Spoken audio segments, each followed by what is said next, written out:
वंदनीय मावशी, समितीच्या उपस्थित सर्व पदाधिकारी, समितीच्या सर्व सेविका आणि नगरातील सर्व प्रतिष्ठित व्यक्ती आणि उपस्थित सर्व भगिनी, आज आपण सर्वजण विजयादशमी उत्सव साजरा करण्यासाठी एकत्रित आलेलो आहोत। खरं म्हणजे हा विजयादशमीचा उत्सव जो आहे हा म्हणजे शौर्याचा उत्सव आहे, साहसाचा उत्सव आहे आणि म्हणूनच हा पराक्रमाचा उत्सव म्हणून याचा उल्लेख केला जातो।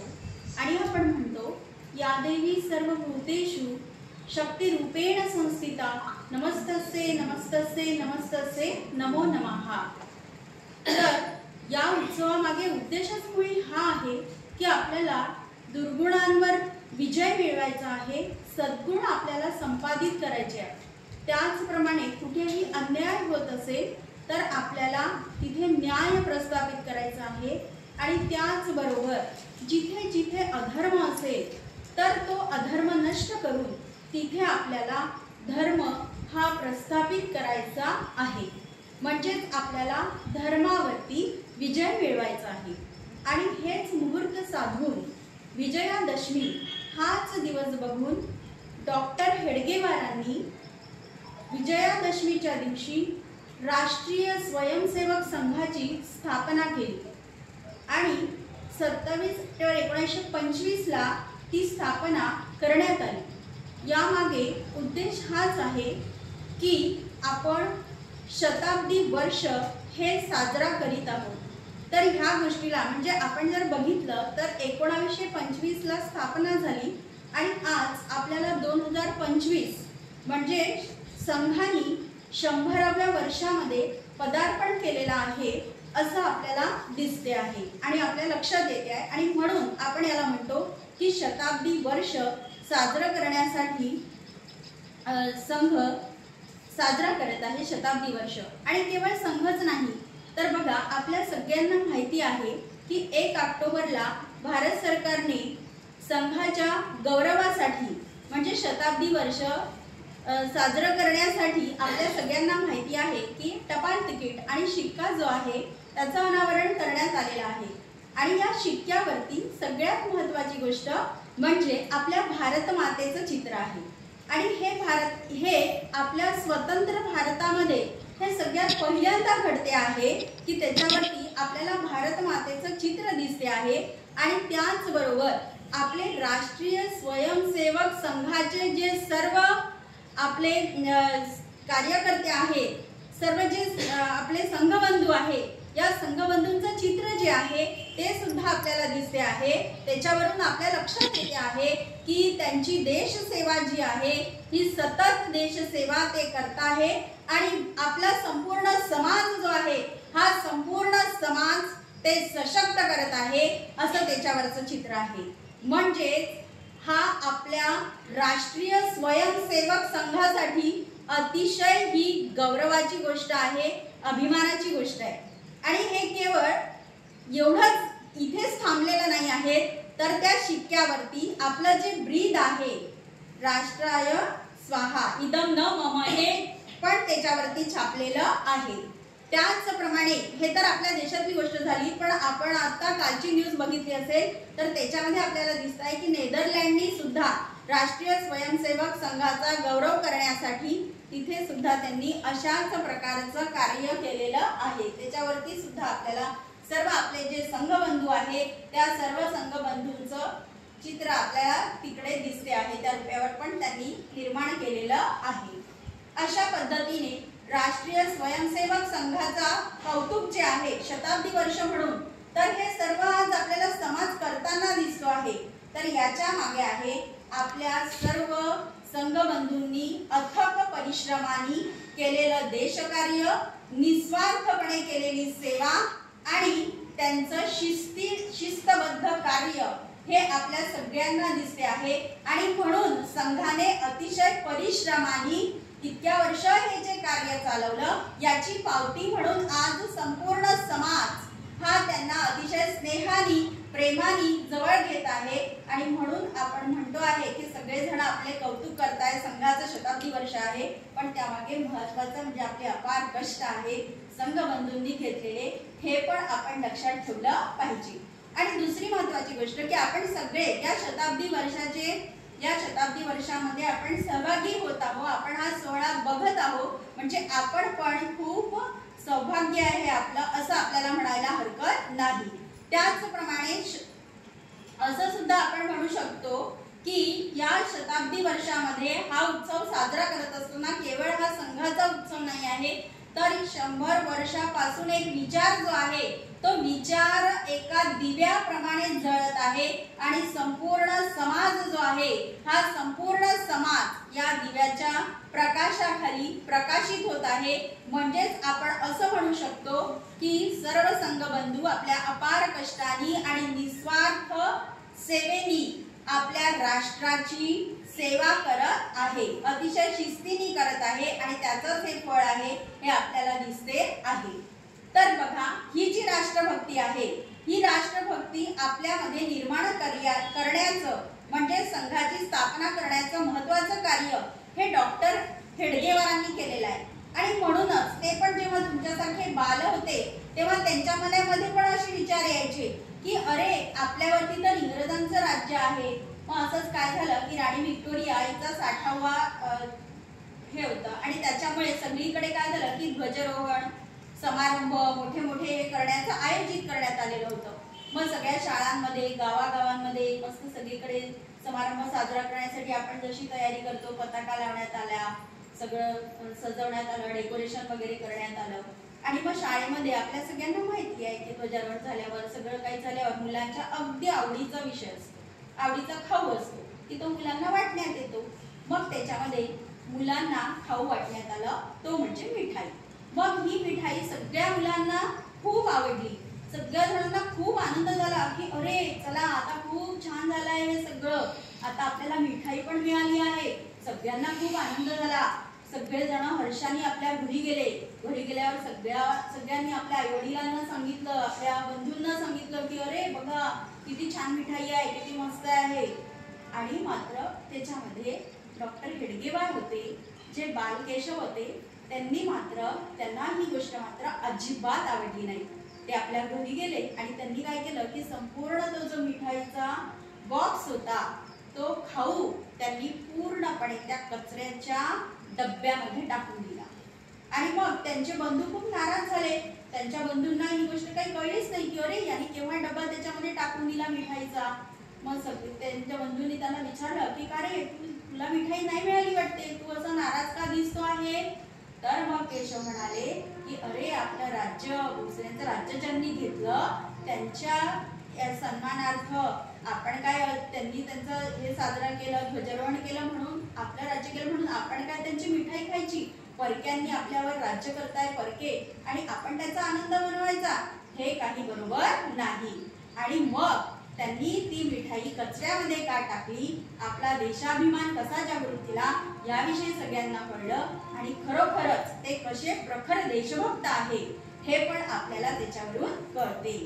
म्हणजे बघा ते जरी छोटेसे होते तरी पण त्यांनी आपली देशभक्ती जी आहे ती याच्या माध्यमातून व्यक्त केली की खरोखरच त्यांनी तो मिठाईचा पुडा, आपण बाल आहे मग खूप चांगली लागते म्हणून आपण तो खायला पाहिजे असं नाही, तर आपला देशाभिमान जो आहे तो त्यांनी जागृत केला आणि तो मिठाईचा पुडा त्या कचऱ्याच्या डब्यामध्ये टाकून दिला की ही खाणार नाही कारण हे परक्यांची आहे,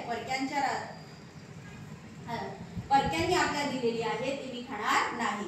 दुसरंच एक एक्झाम्पल आहे ते आपल्याला देता येईल, ते म्हणजे असंच एकदा एडवर्डचा जो इंग्लंडचा राजा होता त्याचा पण असंच शोभेचं त्याची राजनिष्ठा प्रगट करण्यासाठी त्यांनी काय केलं की गिरणी कामगार होते आणि ते जे गिरणी चालक होते, एम्प्रेस गिरणी होती आणि ते जे गिरणी चालक होते त्यांनी काय केलं मग की आपली राजनिष्ठा प्रगट करण्यासाठी मोठे मोठे शोभेचं जे दारूकाम होतं त्या शोभेच्या दारूकामाचं मोठं प्रदर्शन भरवलं आणि त्याच्यामध्ये सगळ्यांना बोलवलं बघायला। सगळे गावकरी सगळेजण ते बघायला गेले की चला आपण बघू की हे शोभेचं दारूकाम किती सुंदर आहे। पण मात्र डॉक्टर हेडगेवार म्हणाले की नाही, मी असं बघायला येणार नाही, ही अतिशय लाजिरवाणी गोष्ट आहे की आपण परक्यांचं आपल्यावर जे राज्यकर्ता आहे त्यांचं शोभेचं दारुकाम असं बघायला वगैरे जाणं ही माझ्यासाठी काही योग्य गोष्ट नाही किंवा ही आपल्या सगळ्यांसाठी लाजिरवाणी गोष्ट आहे. त्याच्यामुळे तुम्ही सगळेजण जा आणि मी काही जाणार नाही. मग अशाच पद्धतीने जेव्हा नागपूरला ते युनियन जॅक बघत असत, तो झेंडा फडकवताना जेव्हा त्यांना दिसत असे तेव्हा त्यांना वाटत असे अरे हा आपण जाऊन पटकन खाली आणावा आणि आपला भगवा ध्वज जो आहे तो भगवा ध्वज आपण इथे ठेवला म्हणजे तो नक्की सर होईल.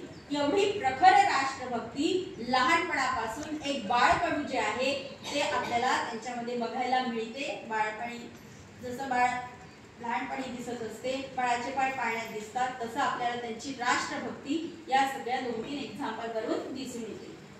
चौथं आपल्याला अतिशय छान एक्झाम्पल देता येईल ते म्हणजे त्या काळी इंग्रजांनी अतिशय अन्यायकारक असे कायदे केले होते.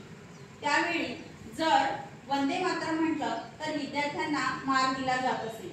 लोकमान्य टिळकांचे भाषण ऐकण्यावरती पण बंदी करण्यात आलेली होती आणि एवढंच नाही तर वर्तमानपत्र वाचण्यावर सुद्धा बंदी होती. आणि अशा ह्या छोट्या छोट्या गोष्टी होत्या ज्याच्यावरती इंग्रजांनी बंदी घातलेली होती. आणि वंदे मातरम म्हणणं म्हणजे साधा आपण वंदे मातरम जरी म्हटलं तरी विद्यार्थ्यांना मार खावा लागत असे. या सगळ्या गोष्टींची डॉक्टर हेडगेवारांना अतिशय चीड होती आणि म्हणून मग त्यांनी काय केलं की एक दिवस आपले सगळे जे काही मित्र होते वर्गातले त्या सर्वांना सांगितलं की हे बघा तुम्हाला माहिती आहे का उद्या आपली शाळा तपासणी आहे आणि त्या शाळा तपासणीमध्ये अधिकारी येणार आहे आणि त्या अधिकाऱ्यांनी जर असं म्हटलं की वंदे मातरम म्हणू नका तर असं काही करायचं नाही, आपल्याला वंदे मातरम म्हणायचंच आहे. मग ते जेव्हा त्यांच्या वर्गामध्ये आले तर तेव्हा काय केलं डॉक्टर हेडगेवारांचा जो क्लास होता म्हणजे जो वर्ग होता त्या वर्गामध्ये डॉक्टर हेडगेवारांनी आणि त्यांच्या मित्रांनी मस्तपैकी म्हणायला सुरुवात केली वंदे मातरम वंदे मातरम. मग ते ऑफिसर चिडले. मग त्यांना असं वाटलं की अरे हे तर काय फक्त याच वर्गात होत असेल, आपण असं करू की आपण दुसऱ्या वर्गात जाऊ, दुसऱ्या वर्गाची तपासणी करू आणि बघू की तिथे काय होते आहे. मग तेव्हा त्यांच्या लक्षात आलं की अरे इथेही असंच आहे, याही वर्गात हे सुरू आहे वंदे मातरम वंदे मातरम. ते 2-4 वर्गामध्ये गेले. मग त्यांच्या असं लक्षात आलं की अरे तर सगळ्या शाळेमध्येच होते आहे बघ, मग याच्या मागे कोण आहे. पण डॉक्टर हेडगेवारांचं जे प्लॅनिंग होतं त्या प्लॅनिंगनुसारच त्यांचं नाव कोणीही सांगितलं नाही आणि अशा पद्धतीने सगळ्यांनी वर्गामध्ये वंदे मातरम असं ते म्हणाले. यावरून त्यांचा दृढ निश्चय आणि राष्ट्रभक्ती हे आपल्या लक्षात येते की ते कोणालाही भिले नाही आणि सगळे मुलं त्यांच्या म्हणण्याप्रमाणे तिथे वागले आणि कोणीही त्यांचं नाव सांगितलं नाही. पण त्याच्यानंतर मग पुढे जेव्हा अनेक दिवस गेल्यानंतर जेव्हा त्यांचं नाव कळलं तेव्हा मात्र त्यांना शाळेतून काढून टाकण्यात आलं. पण त्यांना शाळेतून काढून टाकण्यात आलं तरी पण जो काही मधला पिरियड मिळाला त्या मधल्या पिरियडमध्ये सुद्धा त्यांनी खूप छान देशभक्तीपर अशी भाषणं दिली आणि पुढे आपलं शिक्षण जे होतं हे अतिशय कष्टाने त्यांनी पूर्ण केलं. म्हणून आपणही आपली राष्ट्रभक्ती जी आहे ती राष्ट्रभक्ती आपण अशी तेवट ठेवली पाहिजे, जागृत ठेवली पाहिजे. आता असं करत करत मग ते पुढे क्रांतिकारक कार्य करतच होते आणि त्यांनी मग पुढे अनुशीलन समितीमध्ये प्रवेश मिळवला. आता ही जी अनुशीलन समिती होती या अनुशीलन समितीमध्ये प्रवेश मिळवणं ही खूप कठीण गोष्ट होती. कारण त्याच्यामध्ये शारीरिक बल बघितलं जायचं, त्याच्यानंतर तुमची सहनशीलता बघितली जायची, अशा अनेक कठोर अशा परीक्षा होत्या. पण तरी सुद्धा डॉक्टर हेडगेवारांनी त्या सर्व परीक्षा पास केल्या आणि त्याच्यामध्ये प्रवेश मिळवला.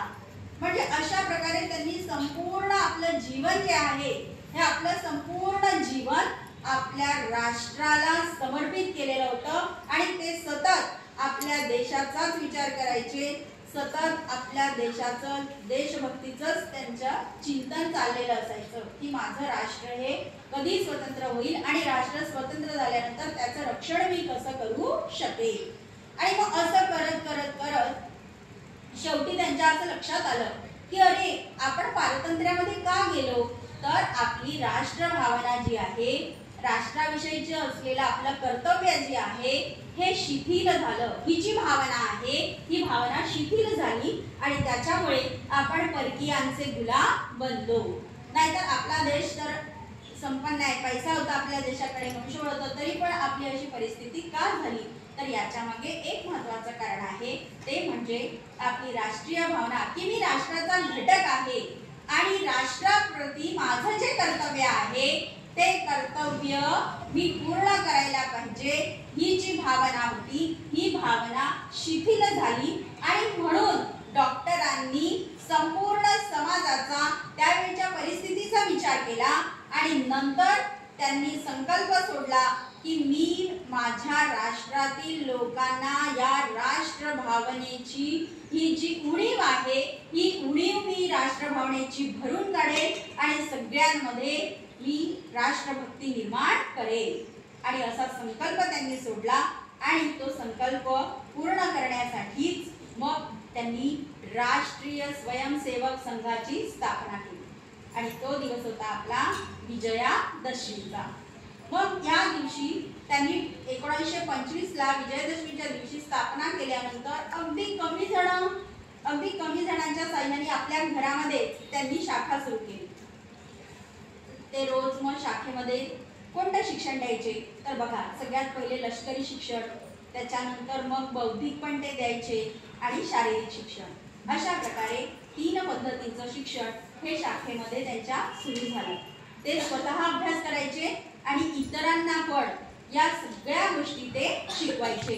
म्हणजे याच्या मागे त्यांची मोठी आकांक्षा जी आहे ती आपल्याला दिसते, त्यांचे कठोर परिश्रम आपल्याला दिसतात आणि त्यांची राष्ट्राविषयी असलेला सेवाभाव जो आहे तो आपल्याला दिसतो आहे की खरोखरच मी माझ्या राष्ट्राला माझ्या या पद्धतीने पुढे आणेल, लोकांमध्ये मी राष्ट्रभक्तीची जाणीव ही निर्माण करेल आणि लोकांना मी राष्ट्रभक्ती निश्चितपणे करायला लावेल। आणि मग हळूहळू त्यांनी शाखेच्या माध्यमातून रोज शाखा भरायची। आता शाखेमध्ये काय काय होते हे आपल्या सगळ्यांना माहिती आहे ना। आता 100 वर्षाचा जो सगळा प्रवास जर आपण बघितला संघाचा तर त्याच्यामध्ये शाखा हे जे आहे ही यज्ञवेदी आहे, कारण शाखेमध्ये व्यक्ती निर्माणाचं जे कार्य आहे ते व्यक्ती निर्माणाचं कार्य आपल्याला शाखेमध्येच होताना दिसते। बघा, शाखेमध्ये आपले खेळ घेतले जातात, आपल्याला बौद्धिक दिल्या जाते, त्याचप्रमाणे आपला सामाजिक विकास केला जातो, एक प्रकारे मानसिक, बौद्धिक, भावनिक असा सर्व प्रकारचा विकास जो आहे तो शाखेच्या माध्यमातूनच केलेला आपल्याला दिसतो। आपणही जर शाखेमध्ये गेलो नाही आज तर आपलाही कुठल्याही प्रकारचा विकास होणे हे शक्य नाही। आणि मग अशा प्रकारे आज आपल्या समोर संघाचं जे विस्तृत स्वरूप आहे त्याला कारण आहे की ते म्हणजे डॉक्टर हेडगेवारांनी सुरू केलेली शाखा आणि त्यांचा सेवाभाव, त्यांनी लोकांचं संघटन करण्यासाठी जे परिश्रम केले त्यातूनच आपल्याला आज संघाची एवढी मोठी प्रगती या 100 वर्षामध्ये झालेली दिसते आहे। मग आता या प्रत्येक संघबंधूंनी काय केलेलं आहे किंवा शाखेने सुद्धा ठरवत असताना किंवा राष्ट्रीय स्वयंसेवकांनी सुद्धा कुठलीही गोष्ट ठरवत असताना तिचा काळानुसार विचार केलेला आहे, युगानुसार विचार केलेला आहे। संघशक्ती कलियुगे असं म्हटले जाते, म्हणजे हे कलियुग आहे आणि याच्यामध्ये समस्या ज्या आहेत त्या समस्यानुसारच प्रत्येक वेळी संघाने आपली भूमिका जी आहे ती त्याच्यानुसार प्रयोगशीलतेने आपल्या आचरणाने ती बदललेली आहे आणि समस्येवर तोडगा हा काढलेला आहे। मग बघा, आज आपण जर बघितलं तर आज जगासमोर महत्त्वाच्या समस्या ह्या निर्माण झालेल्या आहेत आणि त्या दृष्टिकोनातून आपलं शताब्दी वर्ष साजरं करण्यासाठी संघाने आपल्याला 5 प्रकारचे जे सूत्र आहे तर ते 5 प्रकारचे सूत्र सांगितलेले आहे की त्याच्या माध्यमातूनच पंचपरिवर्तन, की त्या पंचपरिवर्तनाच्या माध्यमातूनच आपण संपूर्ण आपल्या राष्ट्राचं संघटन, आपल्या राष्ट्राचा विकास आणि आपल्या राष्ट्राला आपण गौरवशाली बनवू शकतो। मग हे पंचपरिवर्तन कोणते आहे तर यातलं पहिलं पंचपरिवर्तन जे आहे ते आहे सामाजिक समरसता। राष्ट्रीय स्वयंसेवक संघाने कधीही आपल्याला म्हणजे कोणतेही काम करत असताना सामाजिक समरसता हा जो महत्त्वाचा उद्देश आहे हा आपल्या समोर ठेवलेला आहे। कोणीही लहान किंवा कोणीही मोठं असं त्याच्यामध्ये त्यांनी बघितलेलं नाही आहे। कोणताही स्वयंसेवक हा आपल्या देशावर कुठलीही आपत्ती आली असेल तरी पण सगळे स्वयंसेवक हे त्या ठिकाणी मदतीला जातात आणि सर्वांना मदत करतात। दुसरा आपलं पंचपरिवर्तन आहे ते आहे कुटुंब प्रबोधन। मग आता कुटुंब प्रबोधन ही आपली आजची का गरज आहे तर बघा, समाजामध्ये अतिशय प्रभावी आणि महत्त्वाचं माध्यम कोणतं असेल तर ते म्हणजे आपलं कुटुंब। आपण कुटुंबामध्ये राहतो, ते अतिशय स्नेहाने राहतो, अतिशय प्रेमाने राहतो आणि असंच स्नेहाने प्रेमाने संस्कार आणि आपण एकमेकांना मदत करणे या मुख्य मुद्द्यावरच आपलं कुटुंब जे आहे ते कुटुंब हे अवलंबून असते। एकमेकांना मदत करणे, एकमेकांचा सहयोग घेणे, कुटुंबामध्ये संवाद साधणे, कुटुंबामध्ये जागरूकता निर्माण करणे की जेणेकरून आज आपण पाश्चात्य संस्कृतीच्या आहारी जाऊन आपला संवाद हा कमी झालेला आपल्याला दिसतो किंवा नको त्या गोष्टींना आपल्याला सामोरे जावे लागते, कारण आपली आजची कुटुंबामधली जागरूकता जी आहे ती सुद्धा आपल्याला कमी झालेली दिसते। म्हणून आपण कुटुंबामध्ये संवाद हा वाढविला पाहिजे। त्याचबरोबर आपले जे मुख्य महत्त्वाची गोष्ट आहे कुटुंबामध्ये ती म्हणजे आपले मूल्य रुजवणे, त्याचप्रमाणे कुटुंबामध्ये कर्तव्याची जाणीव निर्माण करणे आणि जनरेशन गॅप जी आहे ती आपल्याला कमी करायची आहे की जेणेकरून आपल्या घरातील जे वृद्ध लोक आहेत त्यांच्या अनुभवाचा आणि जे यंग पीपल आहे त्यांची जी ऊर्जा आहे या ऊर्जेचा वापर करून निश्चितपणे आपण आपल्या कुटुंबाची, समाजाची आणि राष्ट्राची प्रगती ही निश्चितपणे करू शकू। हाच या कुटुंब प्रबोधनाचा महत्त्वाचा उद्देश आहे। पण मग हे कुटुंब आपल्याला जागृत करायचं आहे, संवादही आपल्याला साधायचाच आहे आणि त्याचबरोबर 6 महत्त्वाचे बिंदू आहेत की त्या बिंदूच्या माध्यमातून संघ हे काम करत आहे, संघाचे स्वयंसेवक या कार्याला प्रोत्साहन देत आहेत। मग याच्यामध्ये आता आपण काय काय करू शकतो तर सर्वात पहिले म्हणजे आपली भाषा। बघा, काही ठिकाणी आपण बघतो की मिक्स भाषा वापरली जाते, पण आपल्याला आपल्या मातृभाषेतच संवाद साधायचा आहे। जास्तीत जास्त घरामध्ये आपण मातृभाषा वापरायची। त्याच्यानंतर दुसरा महत्त्वाचा आहे ते म्हणजे भूषा, म्हणजे आपण आपला भारतीय पोशाखच केला पाहिजे। ज्या गोष्टी ज्याच्यामध्ये अतिशय आवश्यक आहे त्या गोष्टींचा आपण वापर केला पाहिजे। त्याच्यानंतर तिसरी महत्त्वाची गोष्ट आहे ती म्हणजे आपलं भवन, म्हणजे आपलं घर जे आहे हे शक्य आपल्याला भारतीय पद्धतीचंच आपण निर्माण केलं पाहिजे। त्याच्यानंतर भोजन, आपलं भोजन जे आहे ते पण आपण भारतीय पद्धतीनेच केलं पाहिजे। बघा, आज आपल्याला दिसते की जी मुली ज्या आहे किंवा यंग पीपल जे आहे ते पण आपल्याला बर्गर, पिझ्झा किंवा नको त्या गोष्टी की ज्या आपल्या बॉडीसाठी हार्मफुल आहे तर त्या आपण खाताना दिसतात, पण ते आपण खाता कामा नये। कारण आपलं भारतीय भोजन जे आहे ते बरोबर ऋतुमानानुसार, त्याच्यामागे वैज्ञानिक दृष्टिकोन, भौगोलिक परिस्थिती, आपल्या शरीराचं तापमान, म्हणजे प्रत्येक वैज्ञानिक दृष्टिकोन, भौगोलिक दृष्टिकोन, सामाजिक दृष्टिकोन या सगळ्या याच्यातून त्याचा विचार केला आहे आणि त्याच्यामुळे आपण भोजन हे आपलंच केलं पाहिजे।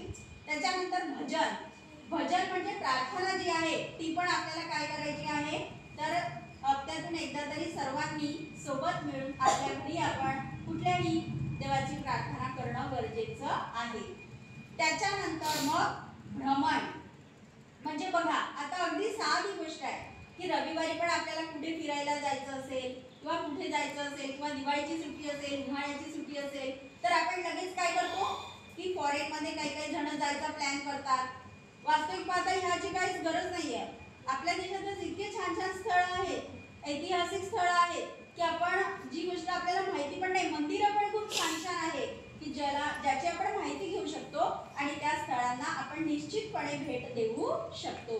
म्हणजे अशा प्रकारे या जर गोष्टी आपण पाळल्या तर निश्चितपणे आपल्या देशाची प्रगती होऊ शकते। आपलं राष्ट्र हे निश्चितपणे विश्वगुरू आपण लवकरात लवकर बनवू शकतो। आता यावर्षीच आपल्याला माहिती असेल की शिवाजी महाराजांचे सर्व जे किल्ले आहेत त्याचा समावेश सुद्धा वर्ल्ड हेरिटेज साइट मध्ये करण्यात आलेला आहे। मग आपल्यासाठी ही अतिशय अभिमानाची गोष्ट आहे। म्हणून आपल्याला आपल्या घरामध्ये या सगळ्यांविषयी आपल्याला जागृती करायची आहे की जेणेकरून आपलं राष्ट्र हे प्रगती पथावर जाऊ शकेल. त्याच्यानंतर तिसरी महत्वाची गोष्ट आहे त्या पंचपरिवर्तनामधली, ती म्हणजे पर्यावरण. मग आपण पर्यावरणाचा विकास केला पाहिजे है ना. आज पर्यावरण ही अगदी जागतिक समस्या आहे. मग त्याच्यासाठी आपण काय करायचं आहे, तर पाणी बचाओ, प्लास्टिक हटाओ, पेड़ लगाओ. बरोबर आहे की नाही. आता आपल्या समितीच्याच काही सेविका होत्या, त्या सेविकांनी अगदी खूप मोठं आंदोलन केलं होतं की आपल्याला काय करायचं आहे की प्लास्टिक अजिबात वापरायचं नाही. त्यांनी छान अशा कापडी पिशव्या शिवल्या होत्या आणि त्या दाखवल्या होत्या की तुम्ही याचा वापर करा. मग आपण हे करू शकतो. त्याचप्रमाणे प्रशिक्षण, संवर्धन यासाठी सुद्धा आपले संघबंधू पर्यावरण वाचवण्यासाठी जागृती करत आहे आणि कार्य करत आहे. त्याच्याबरोबर जंगल, जीवन हे सगळं आपल्याला वाचवायचं आहे आणि पर्यावरणच्या दृष्टीने कार्य करायचं आहे. जास्तीत जास्त झाडं लावणं हे पण आपलं काम आहे. आपल्याला या गोष्टी छोट्या छोट्या वाटतात, अरे काय ह्या गोष्टी तर खूप छोट्या आहेत, पण ह्या सगळ्या गोष्टी मात्र आपल्याला करायच्या आहेत की जेणेकरून येणारी जी जनरेशन आहे ती आपल्याला म्हणणार नाही की तुम्ही काहीही केलं नाही आणि आपल्या राष्ट्राच्या प्रगतीमध्ये आपण खूप मोठा हातभार असे छोटी छोटी गोष्ट करून पण लावू शकतो. त्याच्यानंतर आपलं नागरिक कर्तव्य. आपल्याला संविधानाने नागरिक हक्क दिलेले आहे आणि कर्तव्य दिलेले आहे. तर मग आपलं कर्तव्य काय आहे. आता आपण छोट्या छोट्या मुली आहे, पण रस्त्याने चालताना आपण नियम पाळतो का, है ना. काही मोठी मंडळी असेल तर ती मोठी मंडळी घरामध्ये इलेक्ट्रिकचं बिल जास्त येते आहे म्हणून काहीतरी करून टाकतात, तार टाकून टाकतात किंवा प्रामाणिक वागत नाही. तर असं होता कामा नये. ज्या गोष्टी योग्य आहेत त्याच गोष्टी मी करेल आणि यासाठी आपले संघबंधू हे कार्य करत आहे की बा मी नागरिक म्हणून माझं नागरी कर्तव्य जे आहे ते नागरी कर्तव्य मी कसं चांगलं करू शकेल आणि माझ्या आचरणातून मी हे सिद्ध करत आहे. यासाठी सुद्धा आपले सर्व संघबंधू हे कार्य करत आहे, लोकांना पटवून देत आहे की आपण प्रामाणिकपणे कार्य केलं पाहिजे, नागरी कर्तव्य पाळलं पाहिजे आणि ते आचरणात आणलं पाहिजे. याच्यानंतरचं आहे आपलं स्वबोध, स्वजागरण. आता स्वबोध किंवा स्वजागरण हे कशासाठी आपल्याला करायचं आहे, तर याच्यामुळेच परत आपल्या देशाची प्रगती, आर्थिक प्रगती, आपला विकास आणि आपल्या देशाला जर आपल्याला विश्वगुरू बनवायचं असेल तर ह्या सगळ्या गोष्टी आपण केल्या पाहिजे. पहिलं म्हणजे स्वदेशी वस्तू तर आपल्याला वापरायच्याच आहेत है ना. त्याच्यामुळे मग काय होईल तर आपलं रक्षण आपणच करू शकू. आपल्याला परकीयांच्या आक्रमणाची भीती पण वाटणार नाही, आपण स्वतः निर्भय बनू शकू. दुसरी महत्वाची गोष्ट म्हणजे रोजगार. आपल्याला जे लोक आहेत त्यांना आपण रोजगार उपलब्ध करून देऊ शकू. स्थानिक स्तरावरचे जे आपले व्यवसाय आहे त्यांना आपल्याला प्रोत्साहन देता येईल. आपली परंपरा आपल्याला टिकवता येईल आणि त्याचबरोबर आपला आर्थिक विकास पण होईल. आणि शेवटी म्हणजे आपला भारत जो आहे हा भारत आत्मनिर्भर होईल. आणि याच्यासाठी आपल्याला स्वदेशी वस्तूंचाच वापर करायचा आहे हे आपल्याला लक्षात ठेवायचं आहे की जेणेकरून आपल्या देशातील आर्थिक प्रगतीला आपण निश्चितपणे प्रोत्साहन देऊ शकू. स्वभाषेचा याच्यामध्ये आपल्याला वापर करायचा आहे आणि स्ववेश. आज आपण बघतो की फॅशनच्या नावाखाली कसे कसे वेश केल्या जात आहे, पण आपल्याला एक IIT मधले प्रोफेसर आहे त्यांनी बघा असं सांगितलं की बघा मी रोज कॉलेजमध्ये धोती घालून जातो, भारतीय पोशाख आहे हा, आणि एक दिवस महाराष्ट्रीयन, एक दिवस कर्नाटक लोक कसे घालतात तसे, एक दिवस तामिळ कसे घालतात तसे, आणि याच्यामधून मी माझी क्रिएटिव्हिटी ही निर्माण करीत असतो. म्हणजे आपला जो पोशाख आहे तोच आपण निर्माण केला पाहिजे, याच्यातून पण आपण स्वजागृती करीत असतो. अशा प्रकारे याच्यातूनही आपल्याला आपल्या देशाचा विकास हा साधता येतो स्वजागरण करून. आणि स्वबोध म्हणजे आपलं जे आहे, आपलं जे मूळ आहे त्या मुळाकडेच आपल्याला जायचं आहे, त्याच्यामधूनच आपली प्रगती आहे. अशा पद्धतीने राष्ट्रीय स्वयंसेवक संघ हा कार्य करत आलेला आहे. अतिशय परिश्रमाने, निस्वार्थ बुद्धीने, आपल्या त्यागाने आणि आपल्या साधनेने प्रत्येक गोष्ट करत आलेले आहेत आणि म्हणून आज आपण इथपर्यंत पोहोचलेलो आहे की लोकांचा दृष्टिकोन हा संघाविषयी सकारात्मक होत आहे. लोक आपल्याकडे आकर्षित होत आहे आणि आपल्या शाखा, आपली संख्या ही आज आपल्याला वाढताना दिसत आहे. मग याचा परिणाम काय आहे तर बघा, आज आपण एकाच क्षेत्र नाही तर अनेक असे क्षेत्र आहे की ज्या क्षेत्रांशी राष्ट्रीय स्वयंसेवक संघ हे जुळलेले आहे. मग ते सेवा क्षेत्र असेल, सांस्कृतिक क्षेत्र असेल. मग सांस्कृतिक क्षेत्रामध्ये काय काय आहे तर त्याच्यामध्ये विश्व हिंदू परिषद आहे, विद्याभारती आहे, त्याच्यानंतर स्वदेशी जागरण मंच पण त्याच्यामध्ये आहे.